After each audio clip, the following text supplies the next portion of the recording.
The door to Nathan Cross's lab hissed open without warning. He didn't need to look up from his workstation to know who it was.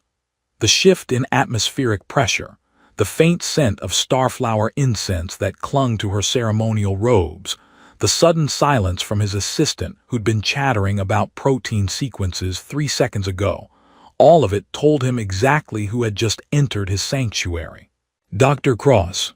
Her voice was silk over steel, controlled, precise, the kind of voice that had negotiated peace treaties and ordered fleets into position with equal grace. Nathan's fingers stilled over the holographic display.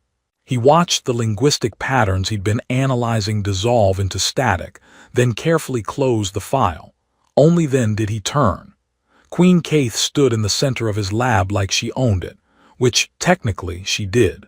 She owned the entire orbital research station, the 3 moons it orbited, and the mineral-rich asteroid belt that funded half the human colonies in this sector. Her skin held that characteristic iridescent quality of her species, shifting between deep violet and midnight blue depending on the light. 4 graceful fingers on each hand, eyes that saw slightly into the ultraviolet spectrum, which meant she could probably read the stress hormones rolling off him in waves. "Your Majesty." Nathan stood, pressed his fist to his chest in the formal Kalian salute. "I wasn't expecting. That much is evident." She moved closer and Nathan fought the urge to step back, not from fear, from something far more dangerous. "You have avoided 3 summons to the royal court. You declined an invitation to the lunar ceremony. You somehow developed a convenient data analysis emergency during last week's diplomatic reception. The data emergency was genuine. Do not. The temperature in the room seemed to drop 5 degrees. "I may be many things, Dr. Cross, but I am not a fool. You have been avoiding me for 32 days. I want to know why." Nathan's assistant had quietly evacuated. Smart woman. The lab felt suddenly very small, very quiet, and very far from the inhabited sections of the station. He could lie, should lie. Tell her it was about workload, about proper protocols, about maintaining professional boundaries between a human contract researcher and an alien queen who could end his career with a word. But those eyes, violet fading to ultraviolet, seeing things human eyes couldn't, would catch every micro-expression of deception. "Because," Nathan said quietly, "you're making it very difficult for me to do my job." Kaith's head tilted, a gesture he'd learned meant genuine curiosity rather than confusion. "I have given you unlimited access to our linguistic archives, provided you with 3 additional research assistants, funded every equipment request without question. How precisely am I hindering your work?" "That's not what I meant." "Then clarify." The air between them felt charged, like the moment before a lightning strike. Nathan had spent his career translating alien languages, decoding cultural contexts, finding meaning in the spaces between words. But right now, standing 3 feet from a woman who could start or end a galactic war with a single decree, he couldn't find the right words in any of the 47 languages he spoke. "Every time you walk into a room, my heart rate increases by 20%, he said finally. "My focus disintegrates. I spent 2 hours yesterday analyzing the same paragraph because I kept remembering something you said at that last diplomatic function I didn't actually avoid. This is a problem, Your Majesty. We have an interstellar alliance holding together by strategic marriages and trade agreements.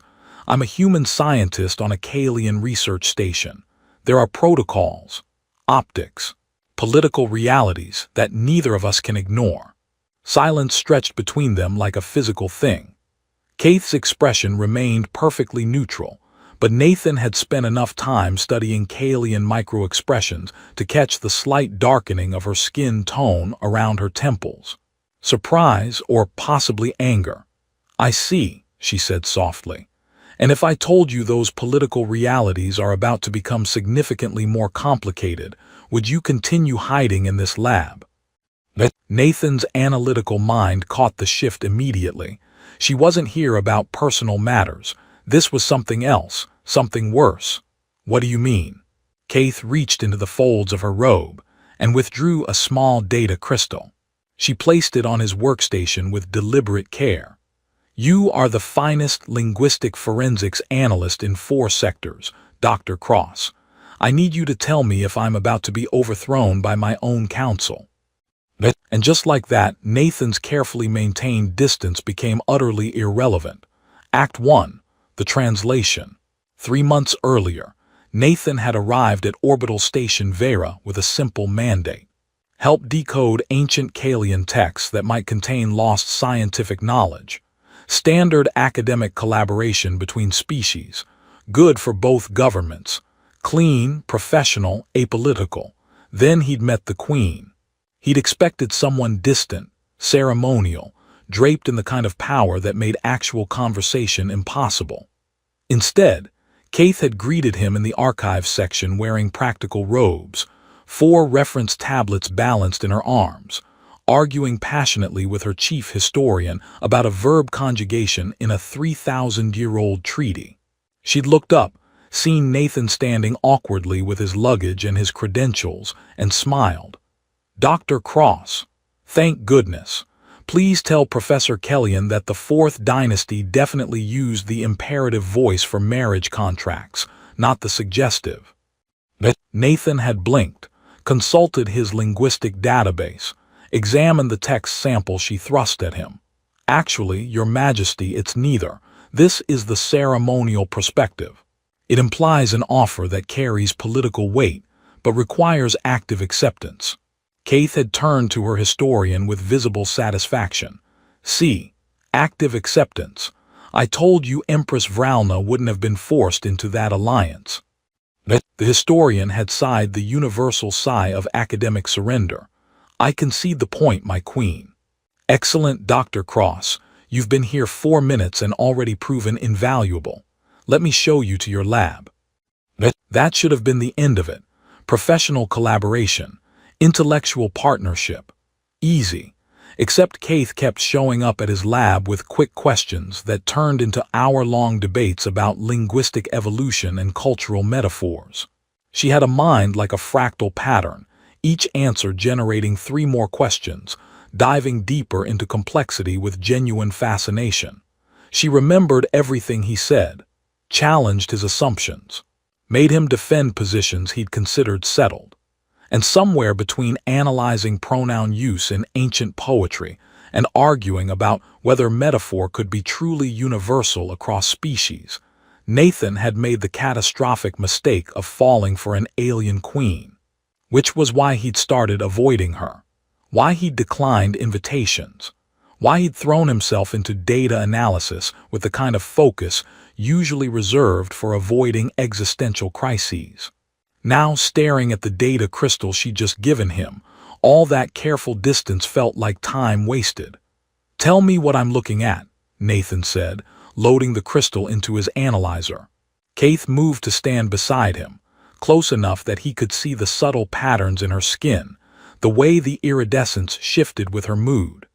She smelled like starflowers and ozone, probably from the quantum gardens she maintained in the royal wing. Intercepted communications from 3 council members, Lord Verath, Councillor Sheen, and Ambassador Kellys, all transmitted through civilian channels, encoded in what appears to be commercial shipping manifests. Nathan pulled up the first file. To a casual observer, it looked exactly like a shipping manifest: cargo weights, destination codes, regulatory compliance notes.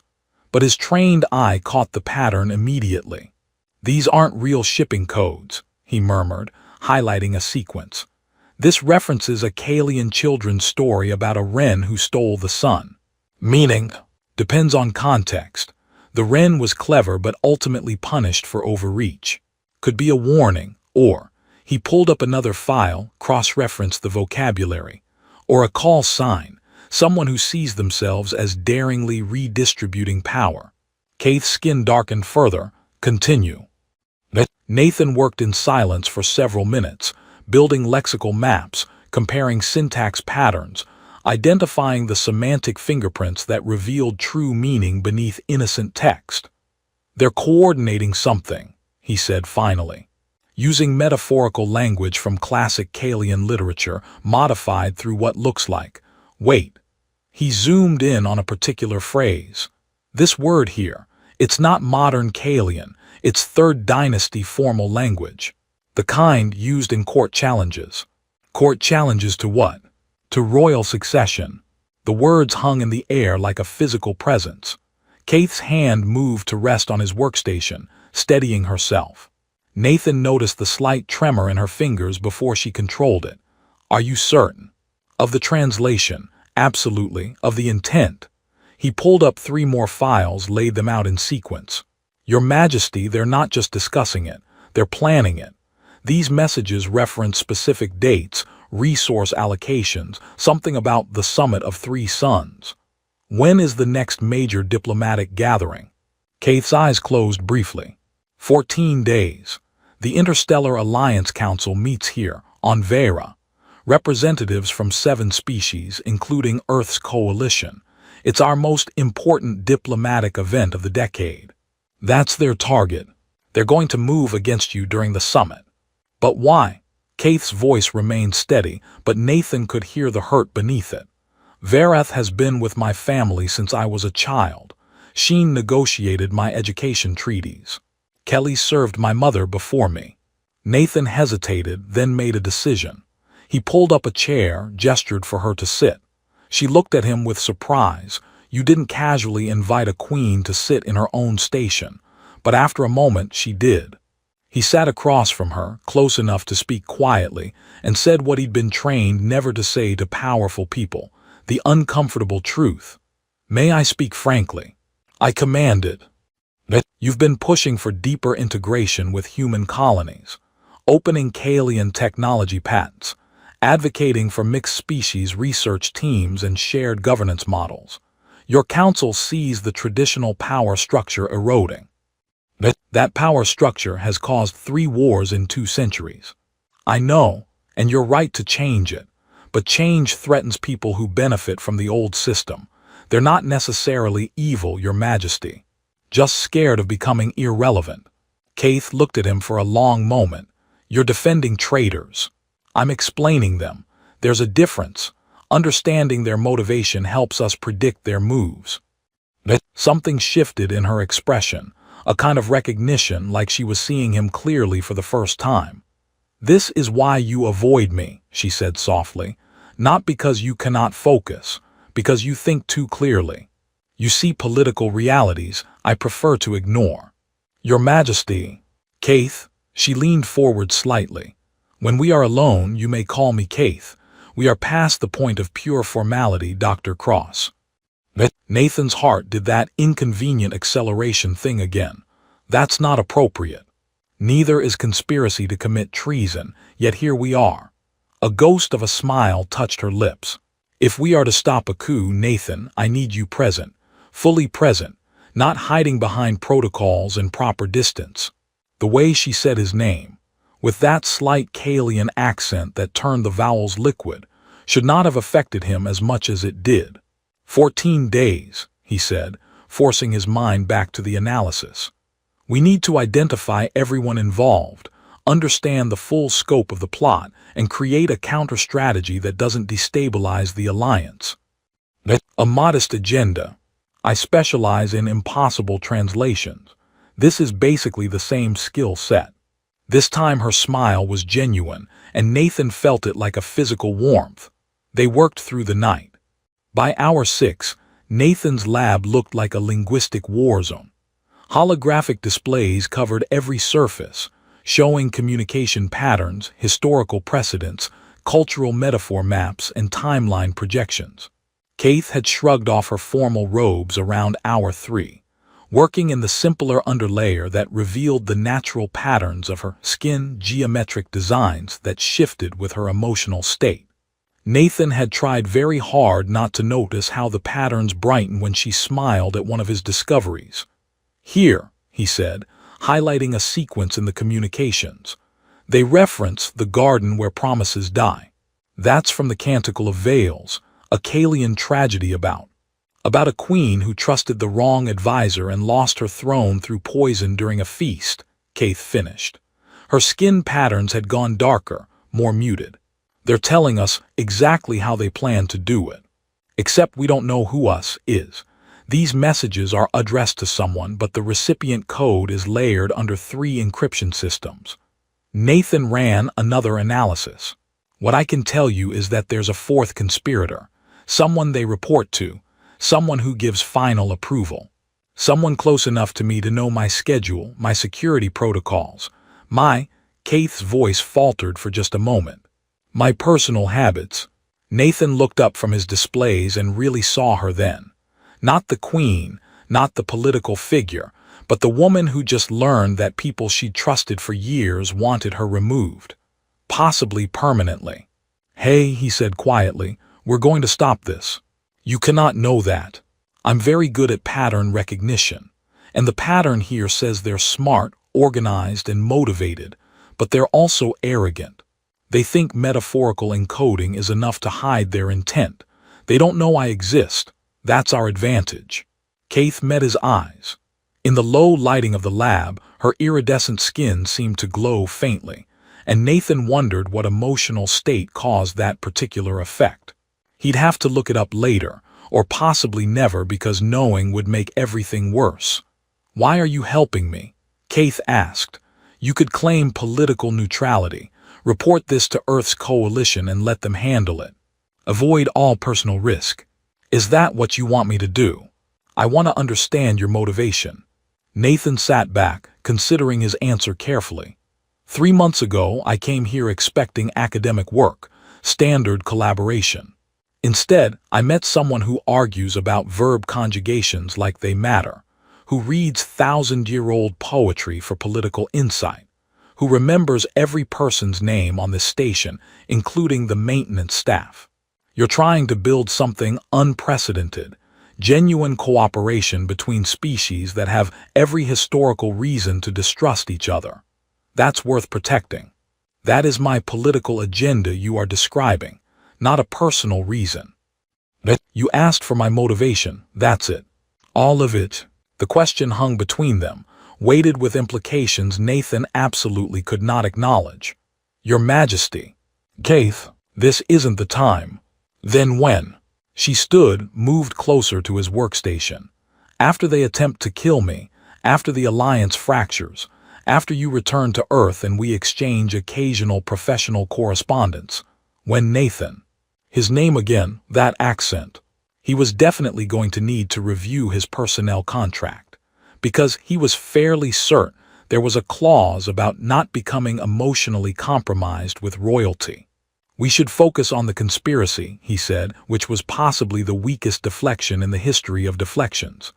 Keith smiled, small, knowing, and unexpectedly gentle. Very well. Show me what else you have found. Nathan pulled up another set of files, grateful for the return to analysis.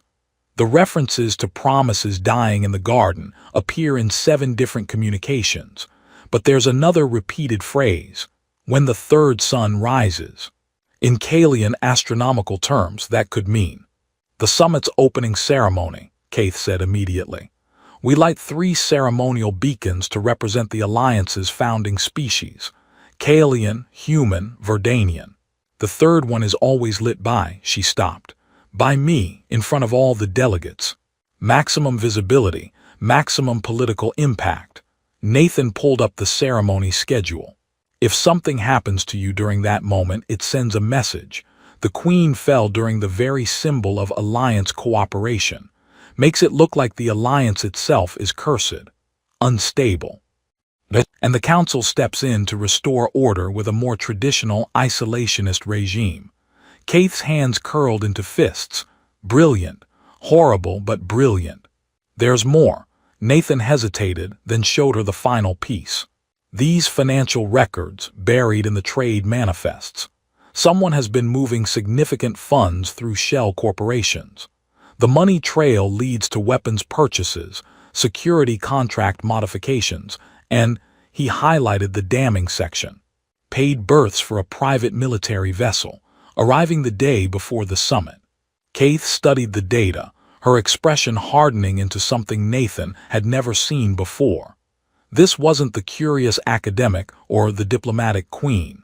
This was the ruler who'd inherited a throne at 19 and held it through 2 attempted annexations and a near-civil war. "They are not merely planning to depose me," she said quietly. "They are planning to eliminate me entirely." The words settled like ice in Nathan's chest. "Then we change the plan," he said. "We know what they're going to do and when they're going to do it. We use that, set a trap. Nathan, these are trained operatives with military resources. We have 14 days and no proof that would hold up in the royal court. We cannot simply accuse 3 council members of treason based on metaphorical poetry analysis. We don't need to accuse them. We need to catch them in the act." Nathan started pulling up files, thinking through scenarios. If we know their plan, we can control the environment, make them commit to actions that reveal themselves. That requires me to be vulnerable, to actually proceed with the ceremony while knowing they intend to strike. "Yes, you are asking me to use myself as bait." Nathan met her eyes. "I'm asking you to trust me. I've spent my career finding meaning in impossible contexts. This is just another translation problem. They're writing a story where you die. We're going to edit the ending." Kate stared at him for a long moment, and Nathan watched the patterns on her skin shift through several configurations he couldn't quite read. Finally, she nodded. "Tell me your plan." They worked for 3 more days straight, leaving Nathan's lab only for necessary appearances and strategic meetings. Kate had to maintain her normal schedule, attend council sessions, pretend everything was fine. Nathan had to analyze every communication intercept, looking for details they might have missed. On the 4th day, Kate arrived at his lab looking exhausted. "Sheen complimented my necklace this morning," she said without preamble. "The one my mother gave me before she died. He has never noticed my jewelry before in 15 years of service." Nathan looked up from his analysis. "He's checking your routines, seeing if you suspect anything." I smiled and thanked him. Kate moved to the window, staring out at the void beyond the station. "I have breakfast with these people. Consult them on policy. Verath taught me strategic thinking when I was barely tall enough to reach the council table. And now I sit across from them and pretend I do not know they want me dead." Nathan saved his work and stood. He moved to stand beside her, not touching, because that would be inappropriate but close enough to be present. "You're good at this," he said, "the political performance, staying calm." "I am terrified." The admission was so quiet he almost missed it. He looked at her reflection in the window. The way her skin patterns had gone almost muted, the slight tension in her shoulders. "That's normal," he said. "Expected even. You'd be a sociopath if you weren't scared. Queens are not permitted to be scared. Queens are people. People get scared. Doesn't make you weak." Kate turned to look at him directly. "You are." Remarkably calm about all of this. "Impending coups, assassination plots, does nothing frighten you?" Nathan considered lying, then decided she'd earned honesty. "I'm terrified of exactly one thing right now." "Which is?" "That I'll make a mistake in the analysis, miss something crucial, and you'll pay the price for my error." Something in Kate's expression softened. "You will not." "You can't know that." "Yes, I can. I have watched you work, Nathan. You examine every detail 3 times, question every assumption. You are incapable of carelessness when something matters to you." "This matters." "I know." She held his gaze. "You matter as well. If this plan fails, you will be in as much danger as I am. They will see you as an accomplice. You could still report this through official channels. Remove yourself from the situation." "Not happening. You are risking your career. Potentially your life." "Yeah, well." Nathan managed a smile. "Turns out I'm terrible at maintaining professional distance. Might as well commit to the problem." Kate's skin brightened. A ripple of colors that Nathan had learned meant pleasure or affection. She reached out and very deliberately placed her hand over his. 4 fingers instead of 5. Cooler than human skin temperature. Absolutely capable of short-circuiting every rational thought in his head. "When this is over," she said quietly, We are going to have a very long conversation about professional distance and why I no longer care about it. Nathan's mouth went dry. Your Majesty. Keith. The name felt dangerous and right at the same time. You're a queen. I'm a contract researcher. The political implications alone are irrelevant if I am dead, and are negotiable if I am alive. So let us focus on the alive scenario. She squeezed his hand once, then released it and returned to professional mode so smoothly Nathan almost wondered if he'd imagined the moment. Show me the updated timeline, she said. Nathan pulled himself together and returned to the displays. Focus, analysis, pattern recognition.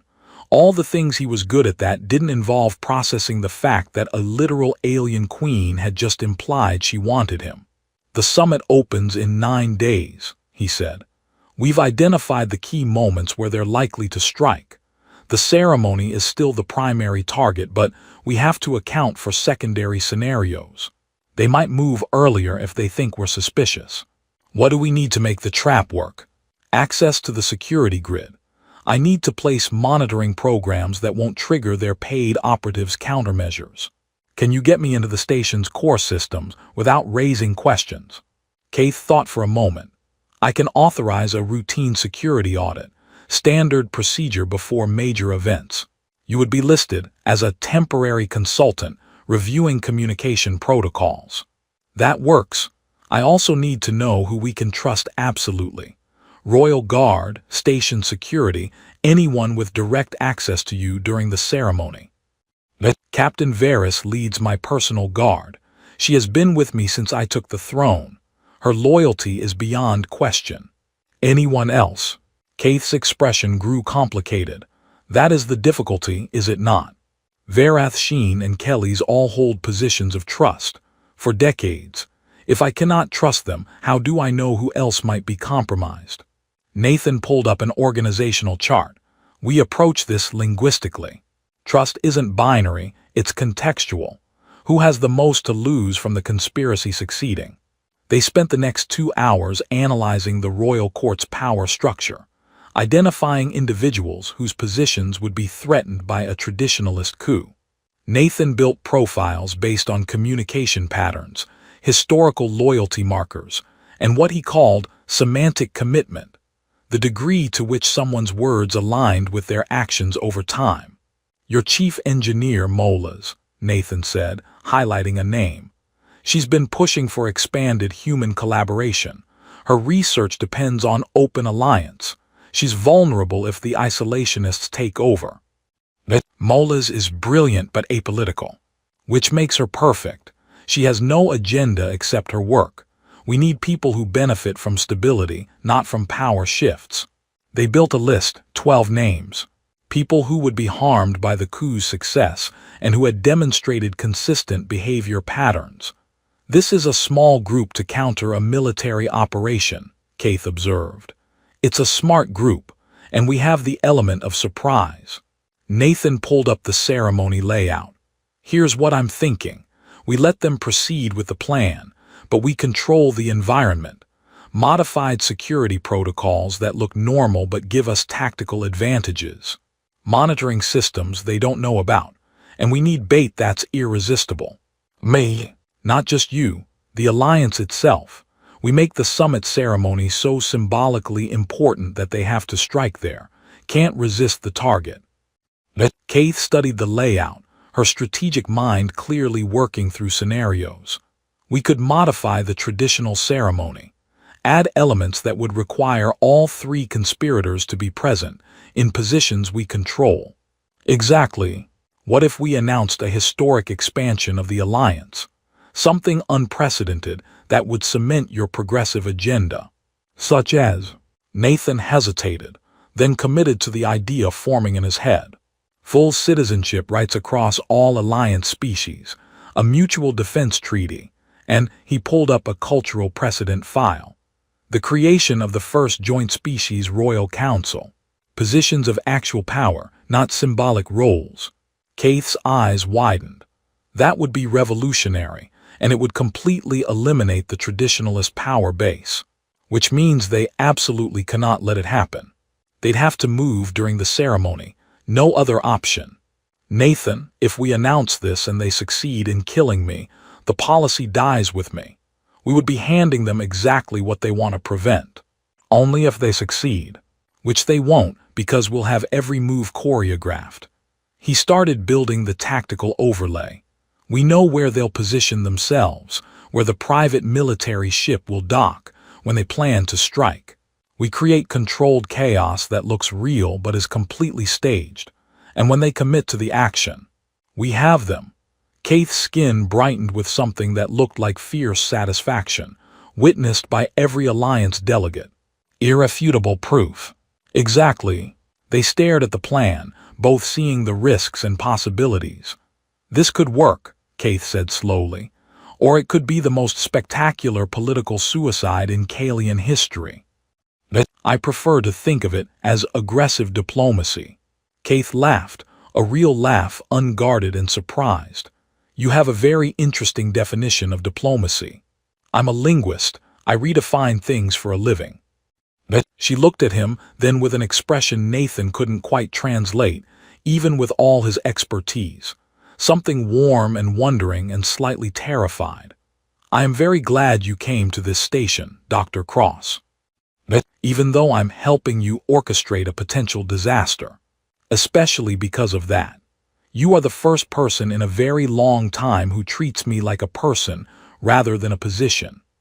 But Nathan absolutely did not know how to respond to that, so he did what he always did when emotions got complicated, return to the data. We should brief Captain Varys, he said, and Molas. Start building the security modifications. Kaith nodded, shifting back into Queen mode, but as she moved toward the door she paused and looked back. Nathan, when this is over we are having that conversation. I am commanding it. But then she was gone, leaving Nathan alone with his displays and the unsettling realization that he was completely, catastrophically in love with an alien queen who apparently felt similarly about him. Professional distance, he thought wryly, had officially died 32 days ago. He'd just been too stubborn to admit it. The day of the summit arrived with the kind of perfect weather that felt like a cosmic joke. Clear void, optimal viewing angles for the ceremonial beacons, every delegate ship arriving on schedule. Nathan stood in the security control center, surrounded by monitors showing every angle of the summit hall. Captain Varys occupied the command station, her four-armed Kalian physiology allowing her to manage multiple systems simultaneously. Molas had wired in the hidden monitoring systems, disguised as routine atmospheric sensors. All positions confirmed, Varys reported. Lord Varath in Section 3, Councillor Sheen in Section 7, Ambassador Kelly's in the delegation viewing area. Nathan tracked their positions on the holographic display, exactly where the intercepted communications said they'd be. The private military vessel had docked precisely on schedule, its crew listed as ceremonial guard reinforcement. The Queen's security detail, Nathan asked. Positioned as planned. Standard formation but with our people in key positions. If anything happens, we can move her to safety in under 4 seconds. If anything happens. Nathan tried not to think about the 1,000 ways this could go wrong. On the main monitor, Kaith entered the summit hall. She wore full ceremonial robes, deep violet with constellation patterns that seemed to move across the fabric. Her crown was a simple circlet of starlight metal, traditional and understated. She looked absolutely regal and completely calm. Nathan knew she was neither. They'd spent an hour that morning going over every detail, every contingency. She'd been composed, but he'd seen the tension in her shoulders, the way her skin patterns flickered through subtle variations when she thought he wasn't looking.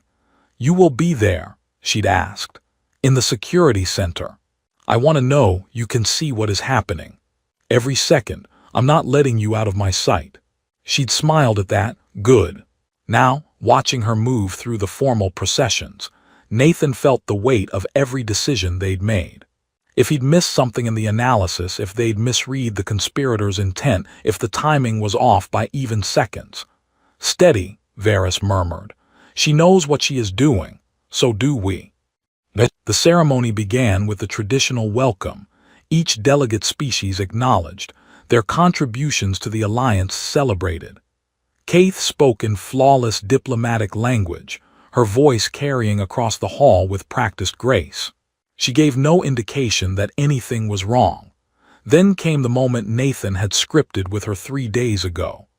"Today," Kaith said, her voice taking on a different quality, not ceremonial but genuinely passionate, "we stand at a threshold of unprecedented possibility. For generations, our alliance has been one of necessity, of strategic convenience. Today, I propose we make it something greater." Nathan watched the conspiracy suspect on 3 different monitors. Varath's expression remained neutral, but his skin had darkened, the Kaelian equivalent of a frown. Sheen was leaning forward slightly, alert. Kelly's had gone completely still. They knew something was coming. "I am announcing the creation of the Interspecies Sovereignty Council," Kaith continued. "A permanent governing body with actual legislative power, composed of representatives from every alliance species. No longer will policy be decided by individual planetary governments. We will decide together, as equals." The hall erupted in reaction, some delegates rising in applause, others clearly shocked. Nathan kept his eyes on the monitors. Varath stood abruptly. Sheen was signaling someone with subtle hand gestures. Kelly's had left his seat entirely, moving toward an exit. "They're activating," Nathan said quietly. Varys tracked Kelly's. "He's heading toward the service corridor that leads to the beacon platform," Varys finished. "Exactly as predicted. Team 3, intercept but do not engage. I want to know where he goes." Kaith continued her speech, announcing citizenship reforms, mutual defense protocols, everything designed to be anathema to traditionalist isolationism. She was magnificent, passionate, articulate, completely convincing, and painting a target on herself with every word. Movement on the private military vessel, Molas reported from her engineering station. "They're deploying something. Energy signature matches," she swore in Kaelian. "That's a pulse weapon, designed to disrupt Kaelian neural function." Nathan's blood went cold. "Can you block it?" "Already on it. Routing shield harmonics through the atmospheric system. It will look like an environmental malfunction. They will not know we countered until they try to fire." On screen, Kaith reached the ceremony's climax, the lighting of the 3 beacons. She moved to the first beacon, the Kaelian sun symbol, and it blazed to life with violet light. "Varath is moving," Varys said. "He's accessing a secure communication channel." "Patch me in," Nathan ordered. "I want to hear this." The audio crackled through, Varath's voice tight with urgency. "Cannot allow the proclamation to stand. Proceed with Protocol 7, now." Protocol 7. Nathan cross-referenced the coded communications. That was the kill order. Kaith moved to the second beacon, the human star symbol. It blazed white gold. "One more to go." "Teams in position," Varys reported. "Waiting for your signal." Nathan watched Kaith approach the third beacon, the Verdanian spiral symbol. This was the moment, the third sun rising, when the conspirators believed she would be most vulnerable, most exposed. Sheen was moving through the crowd now, heading toward the platform. Security operatives from the private military vessel had taken positions around the hall, trying to look ceremonial but clearly ready for action. Kaith raised her hands to light the third beacon. A pulse of energy erupted from the military vessel, the neural disruption weapon Molas had warned about. But instead of striking Kaith, it dissipated harmlessly against the modified atmospheric shields. A visible shimmer that everyone in the hall could see. Someone had just tried to assassinate the Queen in front of 7 delegations. The hall descended into chaos. Delegates shouting, security moving, the ceremonial moment shattered. And Kaith, rather than falling or retreating, turned to face the assembly with ice-cold clarity. "It appears," she said, her voice amplified across every speaker, that there are those who would prefer the alliance remain weak and divided. Fortunate, then, that we planned for this. She made a subtle gesture. Varys activated the prearranged security protocols. Every exit sealed. Every unauthorized weapon system went dead. And on the hall's main displays, the intercepted communications began to play, metaphorical language translated into plain Kaelian, human, and Verdanian text. The garden where promises die, when the third sun rises. The wren who stole the sun must fall. Every conspirator's message, attributed and time-stamped. Vareth froze in his position. Sheen turned to run and found Captain Varys's security team blocking his path. Kelly's was already being detained in the service corridor, his access to the beacon platform cut off. Lord Varath, Kaith's voice carried across the hall with terrible precision. Counselor Sheen, Ambassador Kelly's. You are accused of conspiracy to commit regicide and treason against the Kaelian throne. The evidence is presented before all Alliance witnesses. How do you plead? Silence, absolute damning silence. Then Varath, with the kind of pride that came from aristocratic certainty, spoke. You are destroying everything your ancestors built, everything that makes us Kaelian. We sought only to preserve our culture. By killing me. By removing an obstacle to tradition. Kaith's expression could have frozen plasma. Tradition without evolution is extinction. You are not preserving our culture. You are condemning it to irrelevance. She gestured to Captain Varys. Take them into custody. Alliance delegates, I apologize for the disruption. But let this serve as proof that the Kaelian throne will not tolerate those who would sabotage cooperation for personal power. The Sovereignty Council will proceed as announced. The arrests happened swiftly, professionally. The hall gradually settled, though the atmosphere remained electric with shock.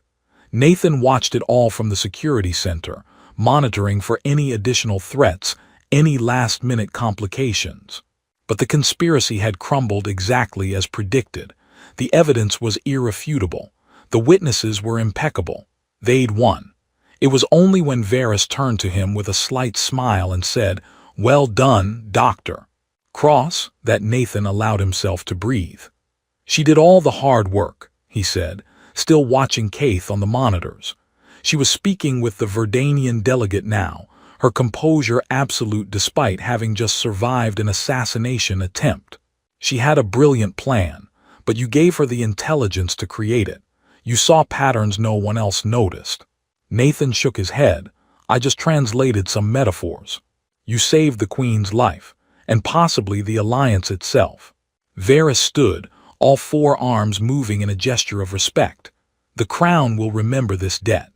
Nathan wasn't thinking about debts. He was thinking about Kaith, alone in that hall, maintaining perfect political theater while she just watched people she'd trusted try to murder her. I need to, he started. Go, Varys said. We have the situation secured, go to her. Nathan didn't need to be told twice. He found her 3 hours later in the royal quarters, still in her ceremonial robes but with the crown set aside. She stood at the observation window, staring out at the void, her skin patterns muted and slow-moving. Kaith. She turned and Nathan saw the exhaustion in her eyes, the weight of everything that had happened. It worked, she said. Your plan worked perfectly. Our plan, and are you okay? I am alive. The alliance is intact. The conspirators are detained. By all measures, I am extremely okay. Her voice was steady, but Nathan heard the fractures beneath it. He crossed the room and did something that probably violated 6 different royal protocols. He pulled her into a hug. For a moment, Kaith went rigid with surprise. Then she sagged against him, her forehead resting on his shoulder, her breath shaky. I smiled at them this morning, she whispered. Wished them well for the ceremony, and they were planning to kill me. I know. Vareth taught me chess. Sheen helped me write my first treaty. Kelly's, her voice broke slightly. Kelly's knew my mother. Nathan held her tighter. Betrayal from people you trust is the worst kind of hurt. It's okay to feel that. Queens do not. Kaith, you can be both a queen and a person who's hurt. You're allowed to feel this." She was quiet for a long moment, then straightened, pulling back enough to look at him. Her eyes were bright with unshed tears, but her voice was steady. "Thank you for everything, for seeing the conspiracy, for creating the plan, for being—" She paused. "For being someone I could trust absolutely when I could not trust anyone else." "Always," Nathan said, and meant it with a certainty that probably should have terrified him. Kate smiled, small but genuine. Then her expression shifted to something more formal, and Nathan recognized the Queen returning to the surface. "There is a matter we must address," she said. "The Sovereignty Council implementation. I can help draft the—" "No, the matter of you." Nathan blinked. "Me. You have rendered extraordinary service to the Kalian throne. Such service must be formally recognized. It would be inappropriate to allow it to pass without proper acknowledgement." "Keith, I don't need recognition. I was just—" "Dr. Nathan Cross." Her voice took on the formal cadence of royal decree. "Kneel." Nathan stared at her. "What?" "You heard me, kneel. This is a royal command." His heart started doing complicated things. This was a formal moment. Witnesses would probably be summoned. There'd be some kind of ceremonial honor, a medal or title or something equally uncomfortable. But he'd learned to read her expressions now, and there was something in her eyes that wasn't entirely formal. Something that looked almost mischievous. He knelt. Keith moved to stand directly in front of him, close enough that he could see the patterns on her skin brightening, shifting through colors he'd learned meant anticipation or nervousness or both. "You have," she began in formal Kalian, "through skill, courage, and exceptional intelligence, preserved not only a life but the stability of an interstellar alliance. You have demonstrated loyalty beyond requirement and insight beyond measure. For this, the Kalian throne recognizes." "Actually," Nathan interrupted, "I have a question." Keith's formal bearing faltered slightly. "You are interrupting a royal decree. I'm aware, but if I'm already on my knees, I might as well make the most of it."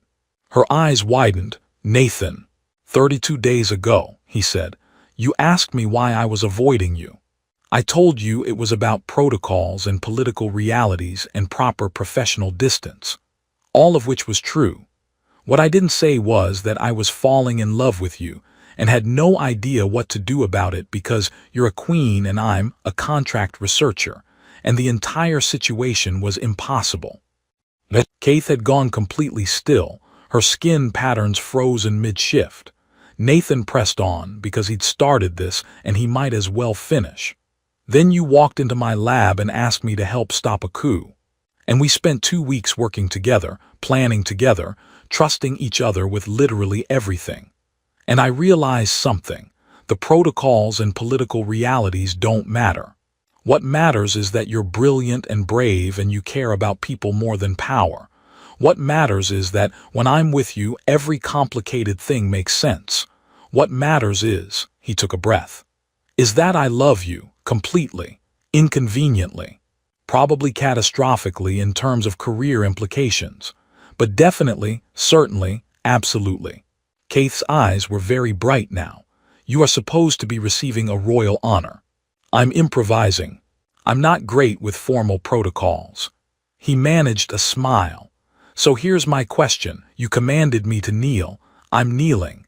Traditionally, when someone kneels before royalty with a question, it's a marriage proposal. So I'm asking, will you marry me? Because I'm already in love with you, already committed to you, and we work together better than any partnership I've ever known. Also, it would make the whole politically complicated relationship, things somewhat more legitimate." Silence stretched between them. Keith stared down at him with an expression Nathan couldn't quite read. Shock, definitely, but also something that might have been wonder or terror or possibly both. "You," she said slowly, "just proposed marriage to a queen while kneeling, during what was supposed to be a formal honors ceremony." "Yes, that is possibly the most politically reckless thing anyone has ever done in my presence. I'm a linguist. I redefine things, remember." "Nathan," she knelt down to his level, bringing them face to face. I am a queen. Marriage is not a personal decision. It is a political alliance. There are protocols, negotiations between governments, strategic considerations. I know, and I don't care. If there's political negotiation required, I'll negotiate. If there are protocols, I'll learn them. If Earth's coalition objects, I'll resign my position and stay here as a private citizen. I will figure out every complicated detail if you'll just tell me one thing. Which is, do you love me? Kate's skin patterns blazed suddenly with color, bright violet and silver in shades Nathan had never seen before, probably ones that didn't have human language equivalents. Yes, she whispered. I love you. I have loved you since you spent 40 minutes arguing with me about whether ancient pronouns could indicate cultural gender concepts. You treated me like a scholar, not a throne. You saw me, not the queen, me. Nathan felt something in his chest unlock. Then the rest is just logistics. We're both good at solving impossible problems. This is just another one. Nathan, the Alliance delegates are still on the station. I just survived a coup attempt. This is possibly the worst timing. Or the best. You just announced unprecedented cooperation between species. What better way to demonstrate commitment to that ideal than a marriage that crosses species lines entirely? Kate stared at him, and Nathan watched the exact moment when her strategic mind caught up to his logic. You want to use our marriage as a political statement, she said slowly. I want to marry you because I love you. The political benefits are just convenient side effects. This is insane. Probably, it will cause enormous controversy. Almost definitely. My council, the new council, will object strenuously. Let them, you're the queen. You survived a conspiracy by being smarter than everyone else. I think you can handle council objections. Kate's expression shifted through several variations, before landing on something that looked like fierce joy. You understand, she said carefully, that if we do this, you will be consort to the Kalian throne. Your life will never be private again. Every decision will be political.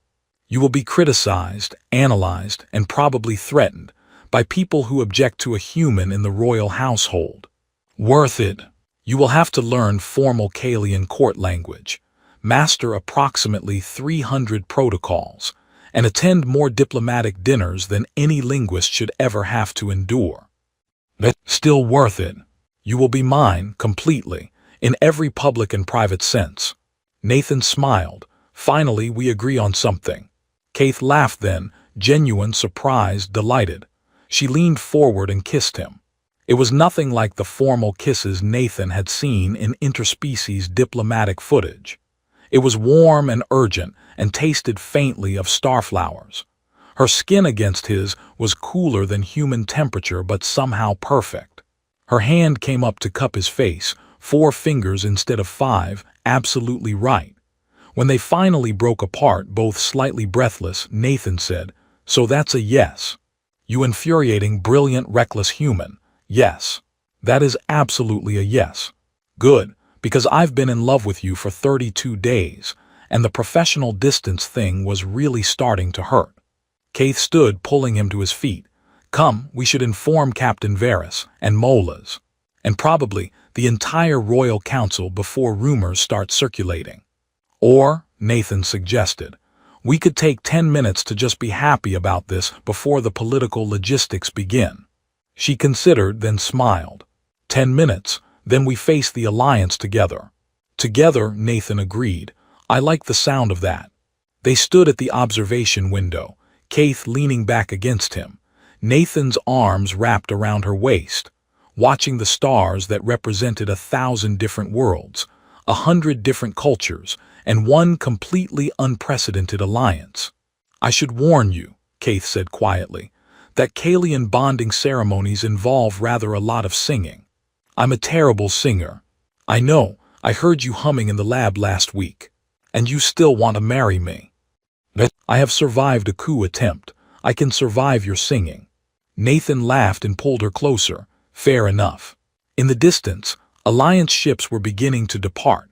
delegates returning to their homeworlds with news of the Sovereignty Council, the failed conspiracy, and now, probably, the upcoming royal wedding that would either cement the alliance or cause another political crisis. Nathan figured they had about even odds, but standing there with Kaith, feeling the steady rhythm of her breathing, the warmth of her presence, the absolute certainty that this was exactly where he belonged, he thought the odds were pretty good. After all, they just stopped a coup with nothing but linguistic analysis and strategic planning. A wedding was just another translation problem. They'd figure it out together. Nathan, Kaith said softly, "Yeah, thank you for seeing the conspiracy, for the plan, for proposing in the middle of a formal ceremony and making everything infinitely more complicated. Anytime. I love you. I love you too. Even though you're about to make me learn 300 protocols. Only 287 actually. I may adjust some of them. See, already making my life easier." Kaith turned in his arms to face him, her skin patterns bright with colors that Nathan was starting to understand meant happiness, love, home. "We are going to be spectacular together," she said. Nathan kissed her again, tasting starflowers and the future, and absolutely believed her. Outside the window, the void stretched infinite and full of possibilities. Inside, a human linguist and an alien queen who'd saved each other were just beginning to write their story. And somewhere in the station, Captain Varys was probably already drafting the security protocols for the most politically complicated royal wedding in galactic history. But that, Nathan thought, was a problem for tomorrow. Tonight, he had everything he needed right here. The alliance would endure. The Sovereignty Council would reshape galactic politics. And somewhere in the quantum gardens of the royal wing, two people who'd learned to trust each other across impossible distances would figure out every complicated detail, one translation at a time.